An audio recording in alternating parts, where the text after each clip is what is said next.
Don't let an investor or their feedback define you. Don't let them, choose if you have joy or anything like that.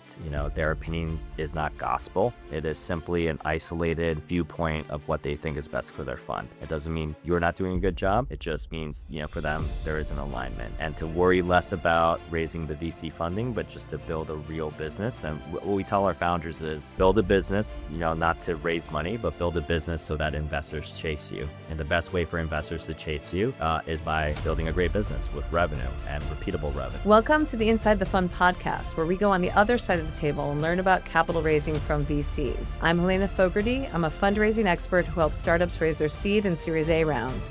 And today I'm speaking with Justin Kang of Visible Hands VC. Visible Hands is a pre-seed venture capital firm that funds and empowers underrepresented founders launching high-growth startups. Founded in 2020 by three general partners, Justin Kang, Daniel Achipong, and Yasmin Cruz Farine, the firm addresses a stark reality. 70% of the U.S. population receives less than 10% of the U.S. venture capital funding. They closed their $10.5 million Fund 1 in 2022 and typically invest between $25,000 and $150,000 per company, providing not just capital, but also fellowship programs, company building services, and access to their network of over 600 industry experts. So Justin, thank you so much for coming in today. I would love to kind of wind back a little bit and learn how you got into venture, why you got into venture.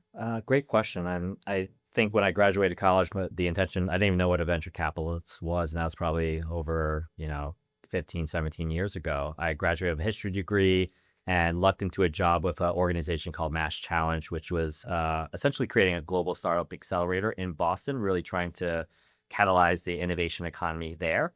And that was sort of my first introduction to the world of startups and venture capital. Over my 20s and early 30s, I was like a classic millennial. Every couple of years, I would try something new, trying to see where I fit into this crazy world of ours. So I did everything from nonprofits and tech startups and policy and politics. I had started an organization in Boston focused on empowering young civic leaders. That eventually got acquired by the Greater Boston Chamber of Commerce. And then eventually I became essentially leading their economic growth strategies for the Boston Chamber, which allowed me to think about how do you build local economies in my way. I wanted to do it in an inclusive way.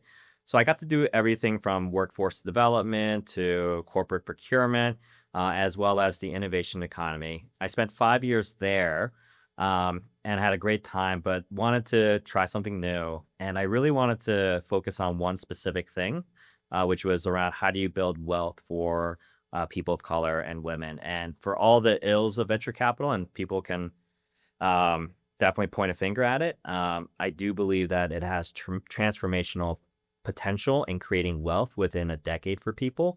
And that's what we wanted to do for, as you mentioned, beginning 70% of the population. I absolutely love that. I don't know if it's mission, clearly. It's part of your thesis as well. Yeah. And I think it's really interesting that you're so civic minded, and yet you've got, your VC villain hat on at times. Always.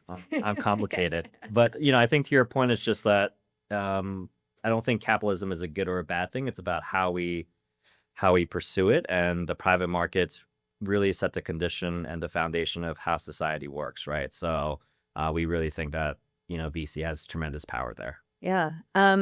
When do you think that this thesis of underrepresented founders became particularly important to you?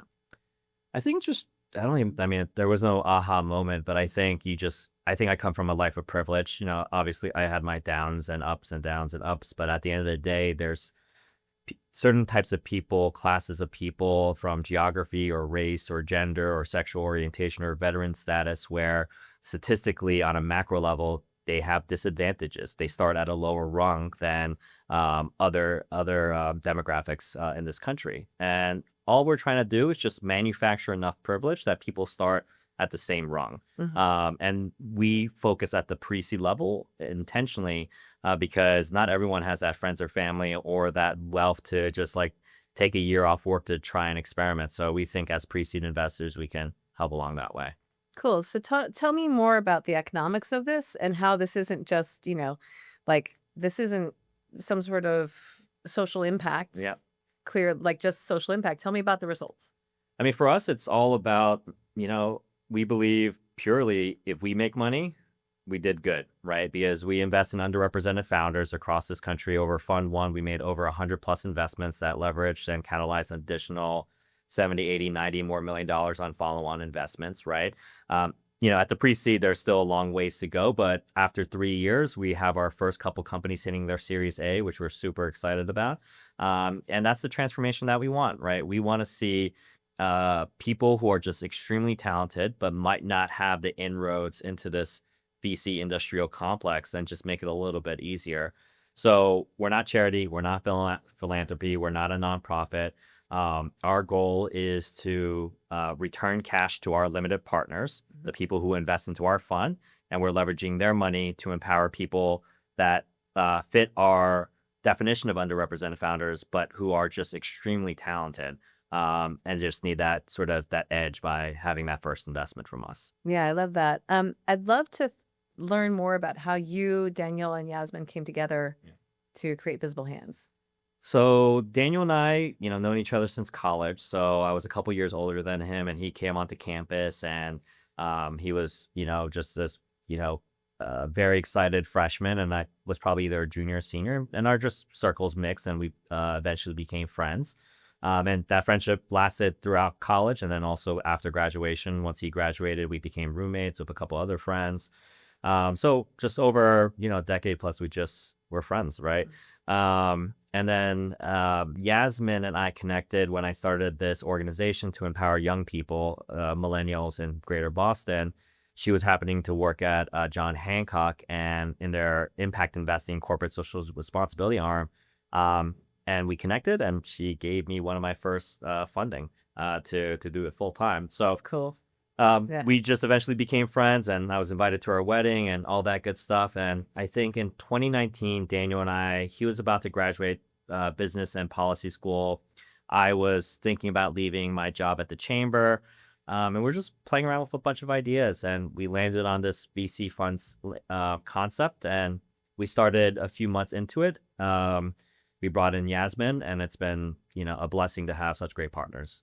Excellent. And when you raised Fund One, you have, if I understand correctly, a model that includes the accelerator as well. Do you also invest in companies that don't need the accelerator? So Fund One was an accelerator fund. So that was a $10.5-ish million fund. So we operated this annual flagship accelerator called Visionaries. And from there, for 2 years, we invested in about 50 companies each cohort. And that was amazing.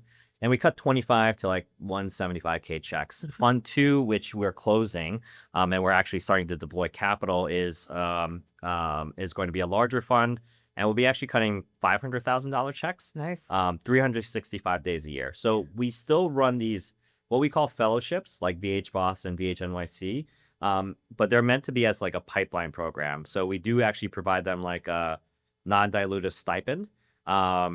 But to make our sort of cap table clean from the fund perspective, like instead of having 100 companies that we're like making dilutive investments, we support hundreds of founders, but now we're looking to make 20 to 30 bets.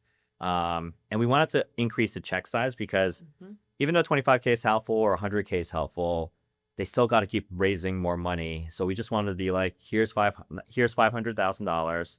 For X%, just build your company. Yeah. So that was sort of the mental model shift. So Fund One, yes, was an accelerator fund. Fund Two is a direct investment fund, and we're beginning to invest now. So send them my way, all the founders. How does raising money for an accelerator fund different from raising money for a more traditional fund? Mechanically, not different. Same sort of legal stuff, management company and the fund and all the legal structures there.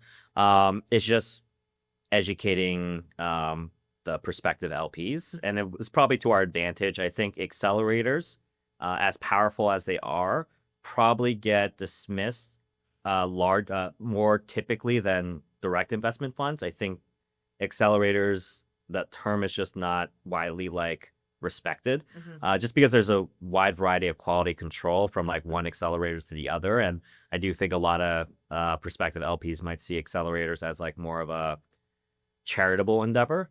So I think with a direct investment fund, it's easier in that way. Yeah, no, it's a great distinction. And you're right. I mean, there are some accelerators that are very famous that we know of that are a check mark. And then there's a lot of other Yeah, there's a handful of great ones, hmm and even then, I don't think they want to call themselves accelerators, right? Yeah. Like, ultimately, all of it is just organized programming, and VC direct investment funds do that too. They call it platform, and hmm they provide organized support both pre and post. So I think people, care sometimes about the jargon of it all. So you just gotta be careful with that sometimes. Yeah. So when you raised Fund One, Yeah, you raised $10.5 million from 67 LPs, approximately, yeah, something like that. something like Yeah, that, and a lot of meetings yeah. over like a year and a half or two. Yeah, about so, yeah. I think we did Yeah. 200, 300 meetings. Wow. Yeah, it's a lot. So can you tell me more about that? Like, I don't think people understand. I don't think everyone understands that VCs are out there raising. Yeah, perpetually. Yeah. Yes. Yeah. And it takes longer It takes, usually for VCs to raise than a founder. yeah, especially now, like raising as a VC, not only in this anti DNI sort of moment right now, which might impact us and some of our peer funds around sort of impact investing per se. VC as an asset class is just not as attractive to a lot of LPs just because in the last few years, um, you see all these valuations, $1 billion, $10 billion. If that valuation though isn't real or liquidated, right? Because ultimately what a valuation is essentially like a VC or an investor determines that this is the worth or projected worth of your company that one day can liquidate what via public offering or exit, and that's where the money's going to come. It's not real money yet, right? So over the last few years, with a colder IPO market and colder M&A market, there's just been less activity for LPs to make their money back. So they just been so hesitant in terms of seeing VC as like an interesting asset class right now because they're not getting their money back. Yeah, it's And locked up. yeah, it's locked up. So yeah, I think for founders, it's we play dual roles. Like we fundraise as much as founders do, and typically a fund life is around 3 years. So you probably are going to ramp up like your fundraising for your next fund around like year and a half, 2 years. So there might be like a year maybe you're not really fundraising, Yeah. but you're always fundraising. Yeah.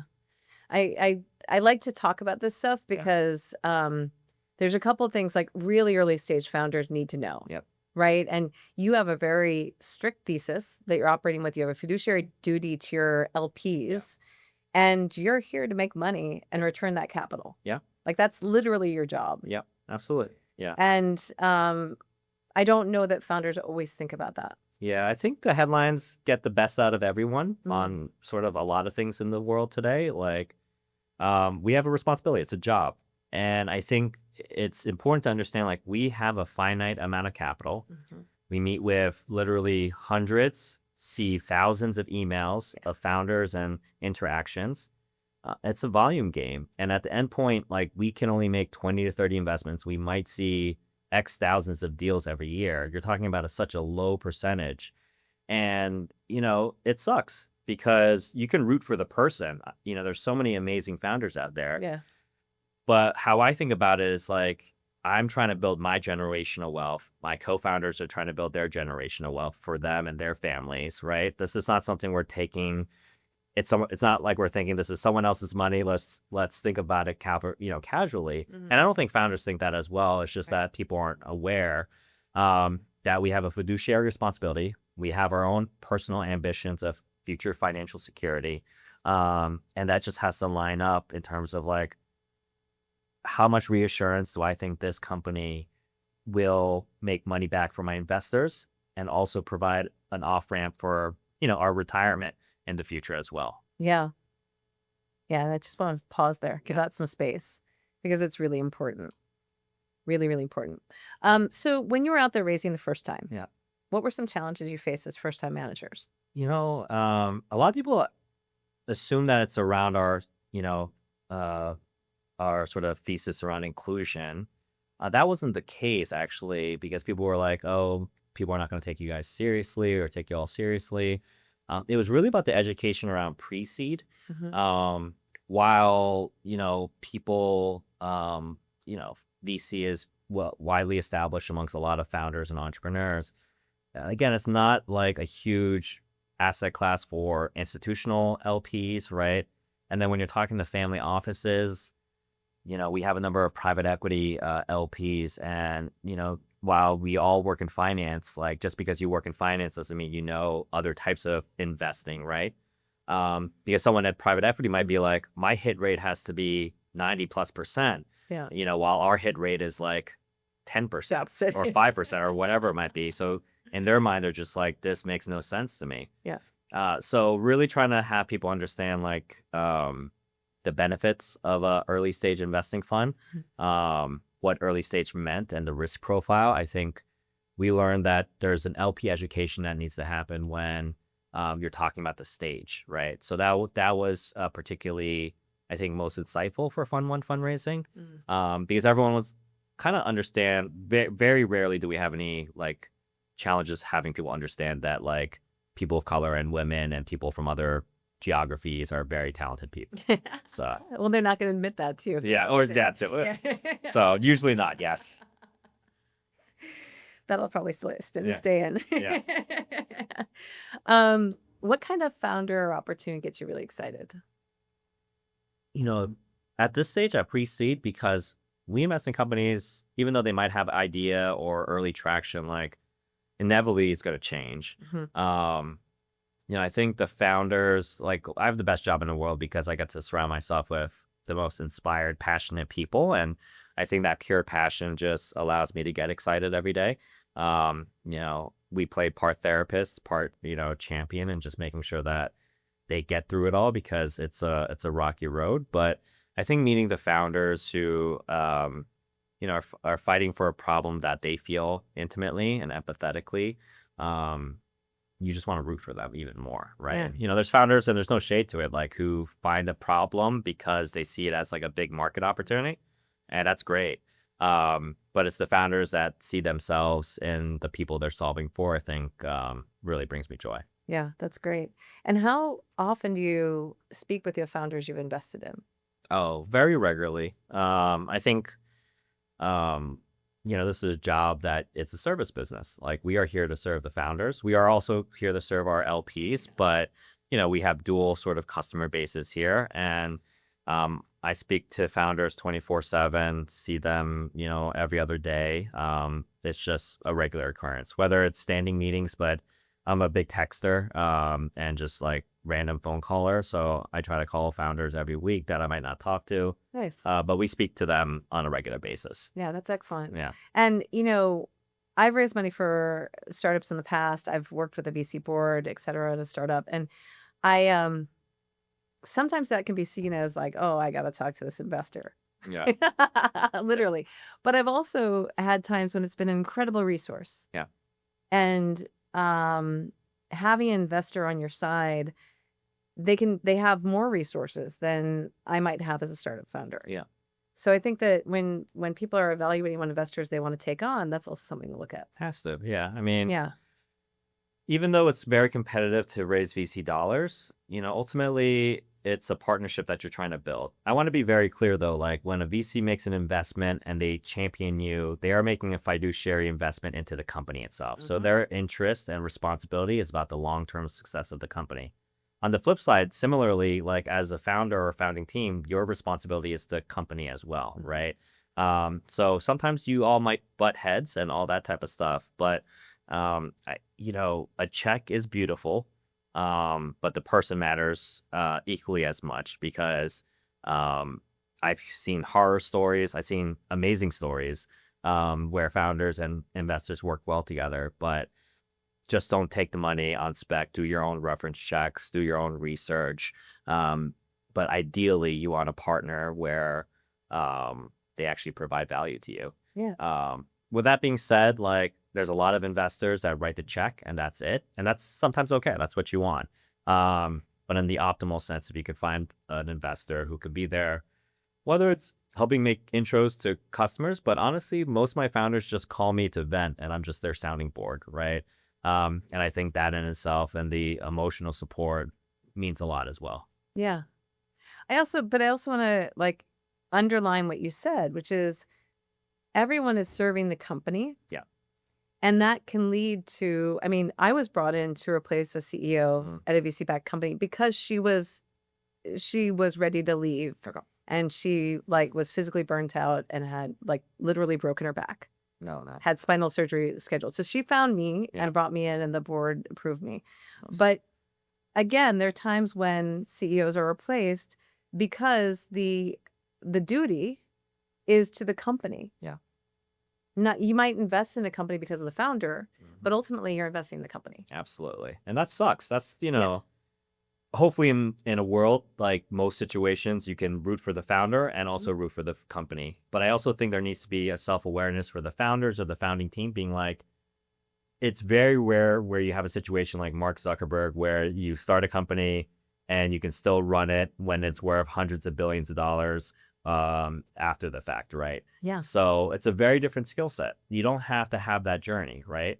Um, and not to say whenever an investor says like we need to replace the CEO and that's the right decision, but everyone needs to understand that what is best for the company, right?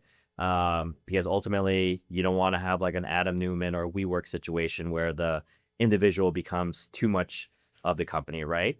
And hopefully, people can align on that, but it's a struggle for sure. Yeah. Yeah, absolutely. What mistakes do you see founders making repeatedly? Hmm. I mean, the classic one is like the cliche saying is like first time founders focus on products, second time founders focus on distribution or repeat founders. And I think I see that like true a lot of the times. And you see with a lot of repeat founders, like not to say they're better or worse, but you just definitely see their scars. Yeah. And, a lot of it is like, especially you gotta just like a business, I think earlier, like I said, it's about the company, and to build a business relies on making money. Yeah. And sometimes founders get so obsessed with their product, which is super important. You can have product led founders or product like visionaries, but someone needs to use it, someone needs to buy it, right? And I think sometimes too often people outweigh like the product vision versus like go to market. And I think that's a lot of times in society we dismiss like sales and like, talk about the tech and product. But a business is about making money, right? Yeah. There's no way around it. And that's not to sound too greedy or capitalistic. Like you have to figure out how to make money. So I think that's one. On the flip side, when people raise money, they spend the money sometimes too fast.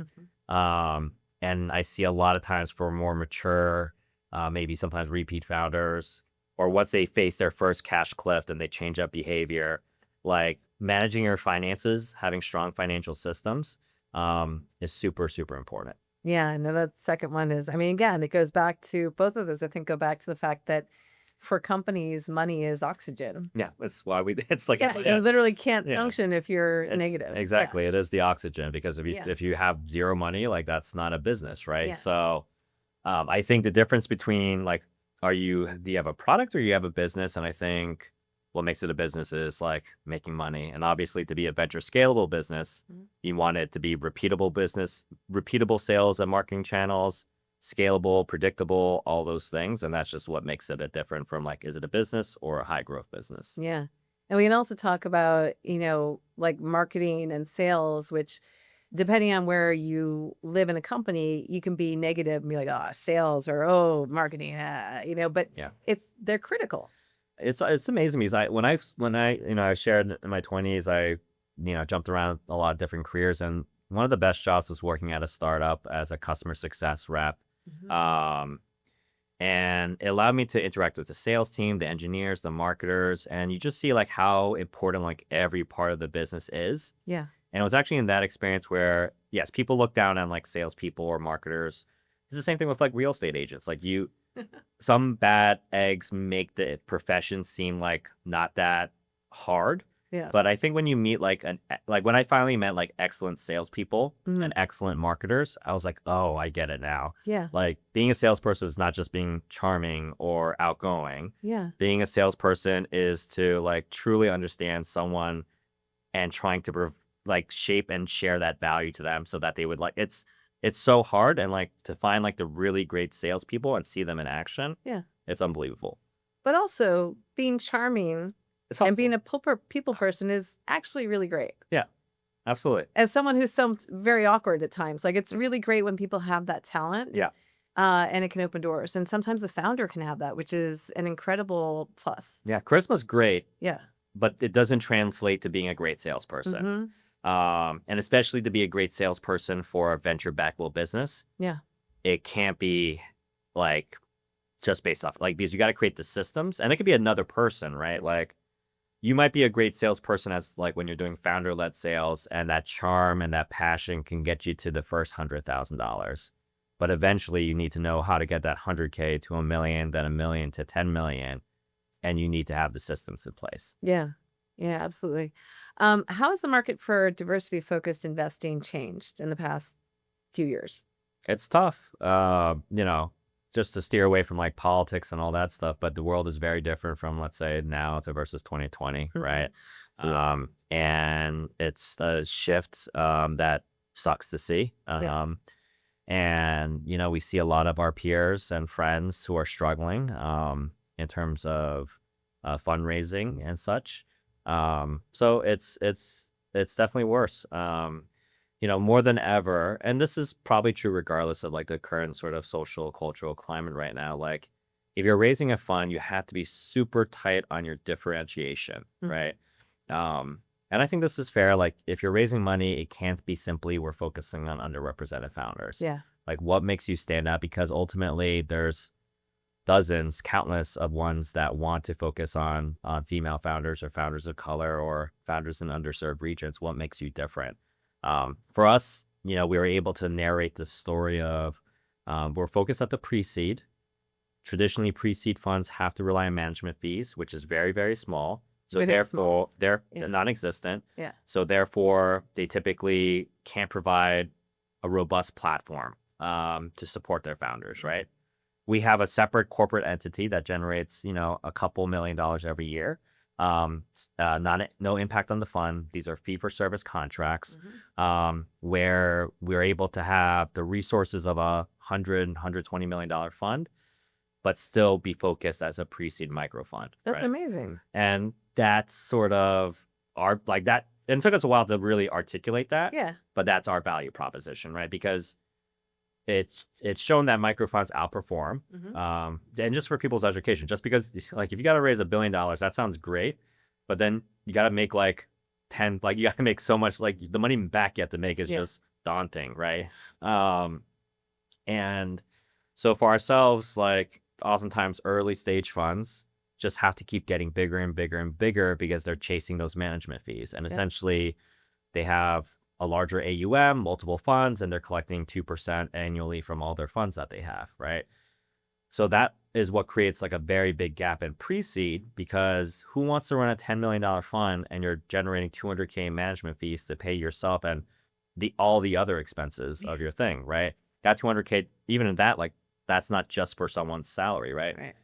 So when you see these mega funds have huge teams of platform professionals there to support founders, a micro fund or a pre-seed fund might be like one partner, one analyst. For ourselves, we have more robust staffing because we have our separate business model. Can you talk more about that? Yeah, sure. Yeah. Tell me more about the other business. So essentially, I mean, you mentioned like VH NYC and VH Boss. Like we partner with like the city of New York. We partner with an entity in the South. Like they see us as experts in what we do, which is creating amazing experiences for founders. So in New York City, we operate a program for underrepresented founders. In Boston, we operate a program for underrepresented founders. In the South, we do that as well. And that generates various, fee for service contracts. Cool. The Boston one is structured as a grant, but we're not a nonprofit. We have a fiscal fiduciary sort of agent that accepts the donation on our behalf. And these are multi-year, six plus figure contracts that allows us, and it's all aligned because we get paid to source, right?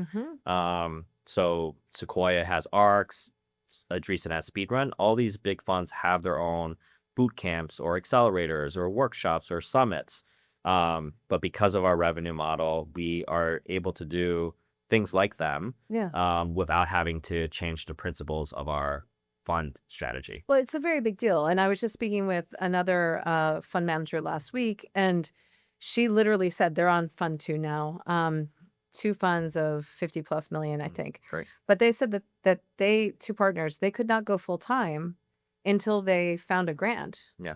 that would help support them. Yeah. It's hard, like, because all the management fees, I mean, you can pay that salary, but you got to pay a lot of other things as well, right?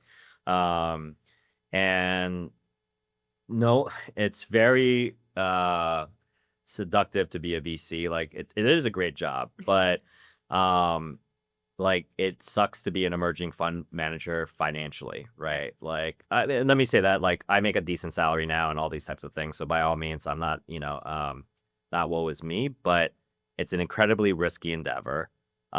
It's not immediately lucrative, and it's immediately high risk, right? Yeah. So when we raised our $10+ million fund, the number of times my friends would say, "Can you buy me dinner now?" or whatever the stuff, like, that's not our money. We generate $200,000 off that $10 million fund. It was probably a little more because we had a slightly higher management fee. And like, imagine if we didn't have our revenue model, you're talking about having couple $100,000 for 3 partners. That wasn't going to cut the, last, right? Yeah. So we started this business model and it resonated, and we're just excited because we get paid to source, and that's awesome for us. Yeah. And you moved to New York Yeah. because of the Visible Hands NYC? No, I was in Boston. All of us used to be in Boston. Daniel's still in Boston. But after the year of COVID, the first year of lockdowns, once I got vaccinated, I traveled for a year. Yeah. Responsibly across North America. Nice. And then after amazing, 10+ months of travel, I decided to, like, where should I go next? And Boston will always have a big part of my heart. But I figured might as well try New York City. And New York is one of one. It's just an incredible city with incredible energy. I think 35% of our fund one was New York City founders or New York founders. And we work closely with the New York City Economic Development Corporation and other players here, and they've been super, super helpful and great partners. So we just, we only see ourselves growing in New York City. Excellent. And where did you go when you were traveling? Everywhere from Mexico City, Whistler, Joshua Tree, DC, Santa Fe. I think in total there was like 19 places. Nice. Yeah. That's just interesting. No, please, yeah.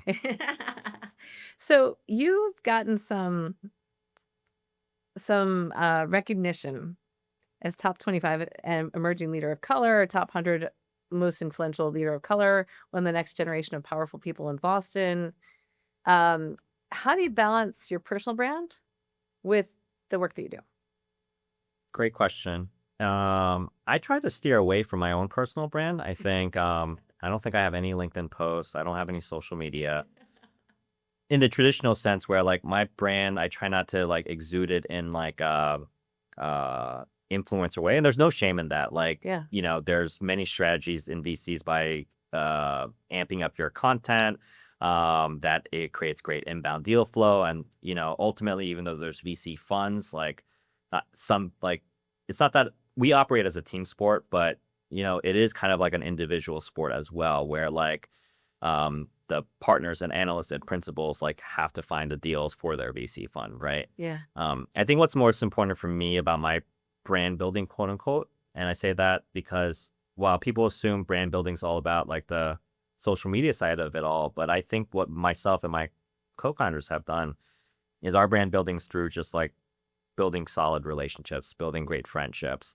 Is that's honestly the way we raised that $10 million first fund. Like, a lot of people tried to raise that money and all that stuff and struggled, and we were able to do it because I think a decade plus of just treating people well, working effectively and collaboratively, and I think that approach is our best way of brand building. I mean, that's how I raised money for my company, was that I had spent years before that trying to be a good person. Yeah. Not always hitting it out of the park, but Yeah. trying to be a good person, reliable, etc. Yeah. And keeping in touch with people. Yeah, I think so. For myself, it's like the best way, the best way to network is just make friends, and like you never know where things might head, and like yes, there's sometimes like transactional doesn't mean you're a bad or good person, just like it is that context. But so even all the recognition stuff, and all that, that's nice. But I also think like a lot of those recognition was because I knew the person or whatever, right? Yeah. Like, um, and it just adds some level of credibility. But I think ultimately the best way to build your brand is just to invest in your relationships. Yeah. Excellent. Um, how do you stay healthy while you're being an advisor, running these programs, launching funds? Oh, I think it's not to sound like a broken record, but I really do think, I see people aging and I see my own parents, and, you hear these stories as you get older. Like if you're lonely, um, Mhm. it just sort of accelerates sort of mental and physical deterioration, Yeah. right? And I work hard. I don't work late. I don't work long hours. I always make sure that I have time for my friends and family, um, because I never want to identify myself just as like one thing. Like Mm. I hope Visible Hands is something I'm proud of, but I don't want that to be the best thing in the world that I ever done. Like the best thing I ever want to do is just like be a good person, be a good friend, be a good son. And that means showing up in quality time. So like, I think for my mental sanity, and just being well adjusted or trying to be well adjusted is just making sure I just stay in touch with my friends and family. So I think that is for me like the most paramount thing. I became physically like the worst. Like I just was traveling for 3 months, so I was not exercising, not eating healthy. Mhm. So that took a toll. But now I'm back, and now I'm back in working out and eating healthier, and then I'm going to be committed to making sure I don't fall into bad habits just because I'm traveling, and not using that as an excuse. So Yeah. I need to That's think about that. Yeah. Yeah. Yeah, I read an article over the weekend that, the one of the core characteristics of people that have a longer health span and live longer, Yeah. vitally, Yeah. is literally being connected with other people. Human Me connection, yeah, that's all. I Yeah. read a great me and my friends did this male loneliness book club where we read this book called Together by Vivek Murthy, the former Surgeon General, which Mm. talks about the loneliness epidemic. Yeah. Um, and yeah, I mean, you just find like I think people find meaning in life by the connections that they have, Mm. right? It just makes things matter more or appreciate it more. So, yeah, so I think you know, everyone has hard jobs, but just making sure you have time to spend time with people is super important. Like even when we were coming up, like I do an annual trip with my friends who I rarely see, but for the last 6, 7 years, we do one trip together. Yes. And we all have quote unquote busy lives, whether it's work or being a parent or whatever. But we make it, an expectation, right? And I cherish those trips. Yeah, it's amazing. We were just talking about it because you were just in Amsterdam. Amsterdam. Yeah. Amazing. Great city. Only been once, but great city. Yeah. So do you have any advice for founders who are thinking about raising, they're planning to have, or they have a high growth startup? Yeah, I think, one is to take a step and ask first, like, do I really need to fundraise? Hmm. Why am I trying to fundraise? And really try to understand, like, is my business deserving or eligible for venture capital type dollars, right? It sounds very nice to being like, here's $1 million. And like, that's always, yeah, I'm not going to say like money doesn't help in life, right? Because it certainly can, but it doesn't naturally solve everything, right? Like, especially in building a company, it's not like you have $1 million and then like everything is like swimmingly. Like running a business, running a business is amazing because it's just like this never ending story. Like, it's like, it's just fluid, and like there's good moments and bad moments. And it's just like, yeah, it's this never ending story. So I think just making sure like why you're trying to raise money is super important, and trying to raise money, just really asking is like, do I want to put Justin's risk, like, is it worth it taking someone else's capital in that Hmm. way? So I think taking a beat and just making sure why is important. Think about like how much. Don't just do 1 million just for the sake of 1 million. I would think about like, okay, I have some early traction here. What's the next data point I want to hit? So if it's like, okay, I'm at $100,000. Now I want to understand if I have a repeatable sales process. So let me see, how do I get to $500,000? Okay, that actually I need a quarter of what I needed it from my, first assumptions, right? So don't try to raise money because you just want like X dollars cosmetically. Just really trying to understand like how you're putting that money to use. Um, and then, yeah, in this market, I would try to think about 24 months. I would think about a very lean team of operators. Um, and yeah, that's how I would think about it. When you say that you invest at pre-seed, Yeah. what do you need to see? Like, are we looking, pre-seed used to mean an idea, Yeah. right? Now what are we looking at? The same thing. I mean, Yeah. at the early stage, even if you have early traction, look, even if you're making 50K in revenue or whatever, like that's still not like, doesn't mean like you're validated, right? We look at things from a founder perspective, a market perspective, and then a growth perspective. So we do 3 different assessments. And look, the truth is like we're gonna meet a lot of great founders. But the thing is like I meet a lot of great founders, doesn't mean business is gonna be great. Like we say internally, like a great founder or a great business doesn't mean a great investment, right? So meet a lot of great founders. That's the first checkpoint.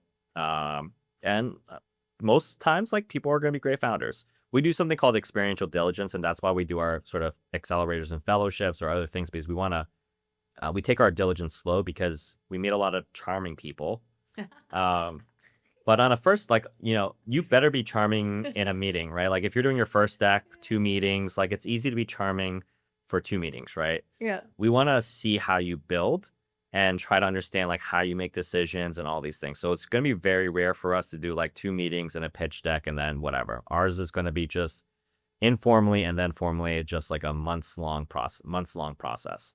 But again, founder assessments, we're going to meet a lot of founders that meet that barometer. Then we do a market assessment, trying to understand like how does this produce big winners. We think about it less about TAM, SAM, SOM, but we think about it like what's the future of this market. So we look at 5 factors. What are technological shifts, policy shifts, generational shifts, cultural shifts, economic shifts that will make this market bigger or smaller, right? Because sometimes the best businesses, like you just can't even see like that like the market doesn't make sense then, but we got to think about the future. Again, a lot of businesses are going to have interesting markets. The hardest part is going to be the growth assessment. And we spoke about this earlier. It's like you can have a great business, but for a venture scalable business, and don't get mad at a VC about this. Like if they're expecting fast growing businesses, companies that are 3xing, 4xing, 5xing every year, or even more so, like 3x is like baseline. So we need to understand like what is your growth trajectory, right? And especially with the hyper demands of LPs wanting their money faster, right? We need these companies to become bigger faster, right? So we think about it, ultimately we want our companies to get to Series A, Series B, because that's when you can start to think about secondaries, meaning that we can sell our ownership on a secondary market to the other investor or to another fund or a family office or whatever. So we can liquidate and then we can get back some of our money. So instead of waiting till like the multi-billion-dollar exit, we might be able to take some money off the table at like 5 years or something like that. So we really think about it from a growth assessment. Like we'll look at the business, we'll determine the type of business. What are your standard Series A metrics for the business model that you're working in? So if you're a SaaS business, you want like $3, $4, $5 million in ARR to be a Series A competitive business. So then we'll workshop being like, okay, you're at 100K now. We want you to be in 3 million. How do you do, like, tell us how you're going to do that. And then 3 years. 3 years, 3, 4, 5 years, 3 years ideally. See how you're going to do that. And then it just comes down to like gut instinct being like, do I believe that's possible?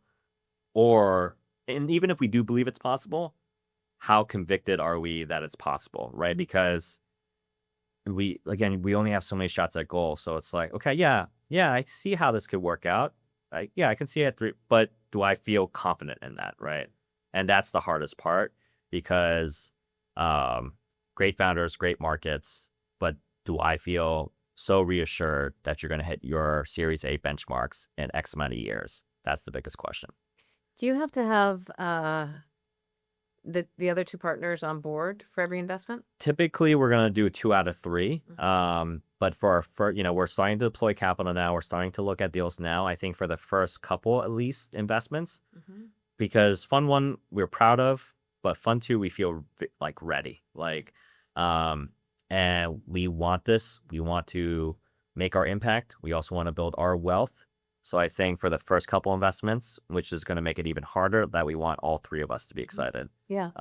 Because we want, this is going to be our best friend. We're going to work with them hard to help them build the business that they want and that we want. Are there things founders can do to help you, when you're interested, represent and get your other two team members on board? Yeah, I think ultimately that's the job of the lead investor to facilitate, right? So, making sure that every question's addressed, all this type of stuff. So it's very contextual, but I think if you pass our deal review, which sort of triggers yes, we'll do official diligence on you. And then from diligence, we'll spend weeks with you just getting to know you. But I think ultimately the best way for us is your progress over time, right? Are you doing the things that you're saying you're doing? And even if you don't reach those things, what have you learned from those things, right? We have enough data points to know starting a company is ugly. There's no perfection in. So we just want to learn to see if that person, their aptitude of being a founder. Yeah. I once read that there's a very high proportion of CEOs of companies that are psychopaths. And so when you're talking about, and I think it's funny because growing up is someone runs a company that's so boring, right? That was my perception. I was also a punk rocker. So, whatever, that's my context. But the reality is that most CEOs are incredibly charismatic and founders are as well. So it's got to be interesting to kind of weed through that and find the right fit. Yeah, for us, it's less about, definitely charisma is an attribute. I think I would reframe it as and we have an internal attribute where we call it resource magnetism, right? Oh, I like that. Because maybe this person is able to be, and again, I don't, charismatic in the traditional outgoing sense, that's always helpful, but also maybe they're magnetic getting, people to you because of their credibility, right? They could be a shy person, but if they're the smartest PhD on this type of technology, maybe that just resonates with people and it gets them. So when we say resource magnetism, it's when you have essentially no product or the worst version of your product, can you get people to come to you even? Can you get talent to work for you? Can you get investors to work for you? Angels, customers, right? And it's that sort of resource magnetism. When you can do that, when you have nothing, that's something powerful. And sometimes it is charisma, but we always want to also just say there's other ways to have people gravitate to you. Yeah, when we say charisma, we're not just talking about people who are out there representing all the time. And I like this resource magnetism. That's amazing. Yeah, so that's sort of our internal sort of check thing. And I think we took that from this fellowship program called Echoing Green. So I just want to give them kudos. I think I took that from that. Do a shout out. Yeah. Do you have any hot takes on the industry? No, I don't think I have hot takes. I think everyone has the hot take. So you're gonna make me push you on these things? No, I'm trying to think what a hot take would be. I feel like everyone has so many, everyone posts on LinkedIn so much. There's nothing original out there. So I think that's a hot take. Yeah, right there. No, I don't think I have a hot take. I mean, everyone's debating if there's an AI bubble or not, or I don't know. I can't think of anything off the top of my head. All right, that's all fine. When do you think you're closing your second fund? Have you closed it? We close our minimum viable fund. So we're going to start deploying capital, and we have until I think September of next year is when we're trying to close it. How does that work when you do the first close, and then how does that legally work? You just have rolling closes. You can. It's nothing But is there a legal time limit or something? There are legal time limits, and then you can also do LP extensions. So yeah. Got it. But you can have a first close, a second close, but then when you're it's your first close, second close, I think those are sort of broad words, and then there's your actual close of the fund, which has a date to it. But then you can also get an extension if you have an LPAC your advisory committee, you can get an extension through that, or you have to go through every LP to get their approval for an extension. Got it. Yeah. Yeah. What's a question you wish someone would ask you about visible hands that we haven't covered already? Oh gosh, another good question. Oh no, I don't know. You stumped me on that one too. Hot take and this one, yeah. That's okay. Any last words? No, just appreciate, and I think to all the founders, don't let an investor or their feedback define you. Don't let them choose if you have joy or anything like that. Their opinion is not gospel. It is simply an isolated viewpoint of what they think is best for their fund. It doesn't mean you're not doing a good job. It just means, for them, there is an alignment. And to worry less about raising the VC funding, but just to build a real business. And what we tell our founders is build a business, not to raise money, but build a business so that investors chase you. And the best way for investors to chase you is by building a great business with revenue and repeatable revenue. So if you're chasing investors, not that it's a bad thing, but you want investors chasing you. And so the question then becomes like, what can your business do for them to chase you?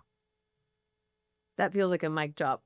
Mic drop? Right? Okay. That feels like the hook we're going to use. But I really appreciate you coming in today. Not only is it fun for me to meet people like you, Thank you, and to grill them, but it also helps our audience understand more about this ecosystem. Mm-hmm. And my goal is to make things more transparent, Mm-hmm. to make it easier, Yep. but also to bring out the humanity of all the sides, and also to understand the business model Yep. more clearly, so that there's not, as we talked about, this villain and victim kind of dynamic. Yep. One other thing that I thought was really interesting is, there might be founders that you think are great and their companies might be interesting, but they may not be a great investment. Yep. And so there's this, this cliche of cheering from the sidelines. Yeah. But that's actually legitimate. Yeah. At times. Yeah. If it's just not going to fit the thesis. Yeah, and it just sucks. I mean, look, it sucks on everyone's side. Like, you can get along with a founder, you're excited for them. My only advice is that, again, think about the long term. Like, as we discussed earlier, it's like invest in your relationships. Just because, assuming that investor, even though they passed, was still respectful and you still got along with them well, like, keep them in your orbit. Like, you have no idea how people can support you. And I think that's one of my lessons in life. It's like, okay. And again, it's nothing about so transactionally even in the future. It's just like, let it be and just see where it takes you, right? So Yeah. now if that investor treated you terribly and all that stuff and said no and like, ghosted you and ridiculed you, like, you don't need them in your life. But Yeah. for the ones who really wanted to support you and it just didn't work out, it's not personal, even though it might feel personal. It's just people make business decisions, but that person individually can still help you down the road, and you never know. Love it. That's awesome. I'm Helena Fogarty, and this was Inside the Fund.